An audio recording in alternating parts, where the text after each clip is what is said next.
When you understand personality preferences, you can more readily appreciate the differences between you and the people who are closest to you, such as your spouses, maybe your partner, your children, your friends, even other family members. And in most areas of life, when differences between you and someone else are bothersome or frustrating, you can actually avoid them in some kind of way. But what if that person is your best friend? Or maybe that person's a loved one, a family member, or even your spouse. You'd have to do a lot or lose a lot to walk away from it.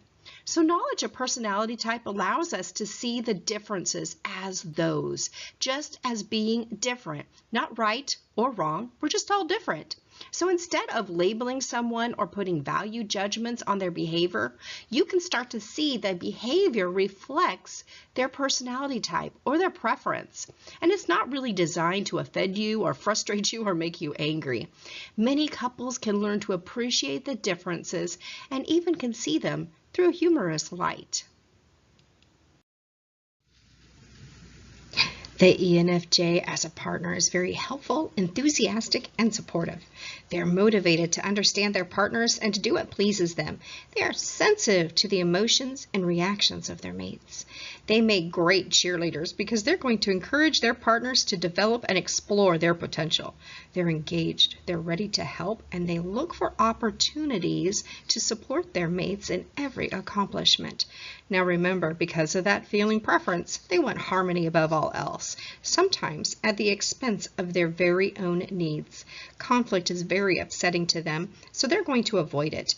They're very sensitive to that criticism, and at times they can become highly emotional and even punishing when their feelings are hurt. But they have great insight, and they have insights about people, emotions, and motivations, and they can put that talent to use in problem solving. They're an ideal mate.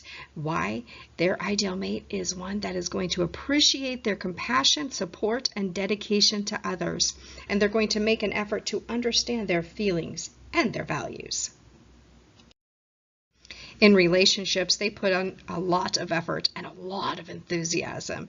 They define themselves by the closeness and the authenticness of their personality and their personal relationships.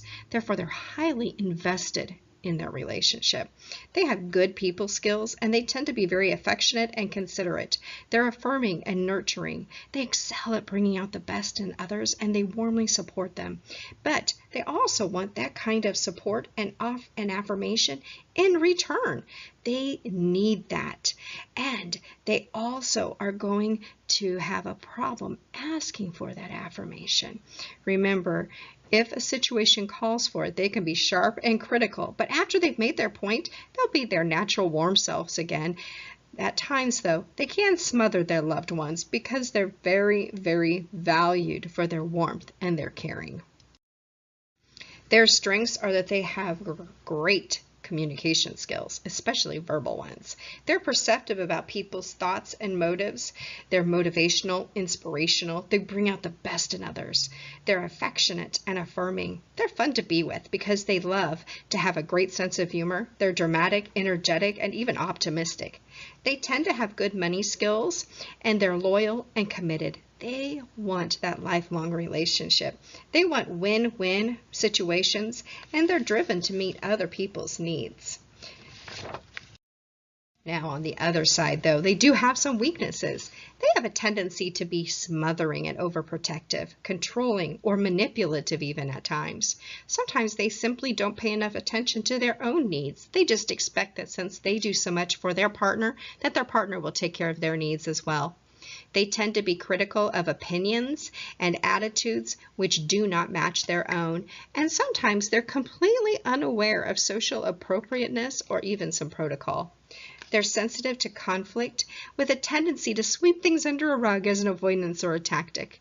They have a tendency to blame themselves when things go wrong, and they also don't give themselves credit because they use it as a tactic to avoid any kind of shining on themselves. Remember, they prefer to cheer other people on.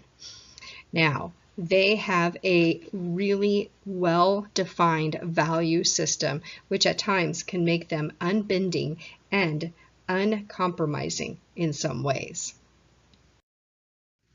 They make warm, committed lovers. They're willing to go to great lengths for the sake of their relationship. They're totally dedicated to their relationship and to their spouse. They have a special skill for warmth and affirmation, which brings out the best in their mates. They take their commitment seriously, and they put a lot of effort into making that relationship work. Well, here's the problem, though. If that relationship fails, they are going to feel very guilty. They're going to take the blame for it. And they'll move on with their lives with relative ease later, but only after they've accepted all the blame. Now remember, since the relationships are central to their lives, they're going to be very hands-on and involved. They're going to be in the habit of constantly asking their partner of how they're doing and how they're feeling. And all this behavior may seem smothering. It really is part of a strong awareness of the health of the relationship. Now, intimately, they look forward to intimacy as a great way to show their love and their caring. They're very interested in the happiness and the satisfaction of their partner. Because they achieve much of their personal satisfaction from making others happy, they're likely to be very skilled lovers.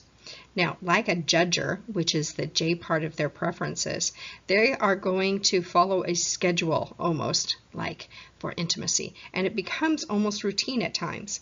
But it's still important to them. They need that affirmation of love and affection. Although they won't ask for it, they do need to be given sweet words and loving affirmation. They are externally focused on serving people, which means that they don't always pay attention to their own needs. And that's because much of their personal satisfaction comes from bringing happiness to others. And they're able to ignore their own needs and still be happy. However, remember that we still need to recognize their needs in order to have a healthy, balanced relationship. And they need to work on being aware of their needs as well. And remember that it's okay to verbalize their needs to their partners. A problem area for the ENFJ is that they really dislike conflict. They're going to brush all kinds of issues and problems under the rug and ignore them instead of confronting them head on, especially if there's going to be a conflict. They like to give in easily just to end the conflict. Even if they don't agree to something, they'll give in. Now, they might agree to something even that is going to go against their values just because they want an uncomfortable situation to stop. In these cases, the problem actually is going to be extended and might return again and again until it is finally addressed. And the ENFJ needs to realize that. In general, they are very intense and enthusiastic. They love to be involved in their relationships. They bring warmth and fun into the equation, and they're really, really, really willing to work hard to make things work. The kindred souls for the ENFJ is the INFP, ISFP, INFJ, ESFJ, ENFP. So let's look at why we have chosen those kindred souls. So our natural attraction to people who share our dominant function, but who use it in different directions works very well for us. We not only flip-flop that introverted or extroverted trait, but we're also going to flip-flop the judging and perceiving trait. So in this way, the partner that we choose for ourselves is going to have a very different approach to dealing with the external world. But if we're laid back and indecisive, then generally our partner is going to be structured and decisive. And if we're reserved, our partner is going to be outgoing. For all of our apparent differences, though, we do still have a common vision of what's really important in life, and that creates the foundation between these kindred souls. Although we really believe that this model is going to work well in finding and maintaining healthy relationships, it's important to remember that it's only a guideline. Just a guideline to help understand and to give some tools and some ideas of things that value in a relationship, but they're not meant to be followed strictly. So remember that any two well-developed individuals of any type can make a relationship work. And work is the key problem here and the key concept, because there's no such thing as an effortless relationship. So don't use these ideas as an excuse to really dump your relationship.